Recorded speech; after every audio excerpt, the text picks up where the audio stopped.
Online సభ్యత్వం ఇది. రూపాయి లేదు. రూపాయి కట్టుకుని ఎవరైనా కట్టిరా? వసూలు చేసిండ్రా? లేదు. ₹1 కట్టాల్సిన పని లేదు. కానీ భారతీయ జనతా పార్టీ పుట్టినప్పటి నుంచి రాజమౌళి గారికి అధ్యక్షుడు పనిచేశారు, నేను పనిచేసి అందరూ పనిచేశాను. రూపాయి సభ్యత్వం ఉండేది.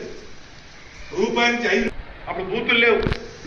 గ్రామాల వారి సభ్యత్వాలు మండలంలో 24 గ్రామాలు ఉంటే కనీసము 1/4 అంటే 24 అంటే 6 గ్రామాల్లో సభ్యత్వం అయితే కమిటీ అయ్యేది, మండల కమిటీ అయ్యేది.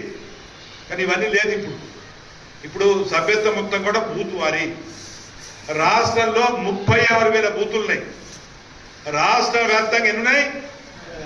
36,000 బూతులు. మరొకసారి రిపీట్ చేద్దాం అన్ని. ఇది కార్యశాల అయింది, అందుకే చెప్పిన వర్క్ షాప్ అని చెప్పినప్పుడు మనం ఒకసారి గుర్తుపెట్టుకోవాల్సి ఉంటుంది. 36,000 బూతులు ఉన్నాయి. మనకు మొన్న వచ్చిన ఓట్లు ఎన్ని? 76 లక్షలు. ఎన్ని లక్షలు? 76 లక్షల ఓట్లు వచ్చాయి మనకు. 36% ఓట్లు వచ్చినాయి. అంతకుముందు అసెంబ్లీ ఎన్నికలు జరిగినాయి. అసెంబ్లీ ఎన్నికలలో చాలా తక్కువ వచ్చినాయి, 14% వచ్చినాయి. చాలా తక్కువ ఓట్లు వచ్చాయి. 22,57,000 ఓట్లు వచ్చినాయి. ఈసారి పెరిగింది.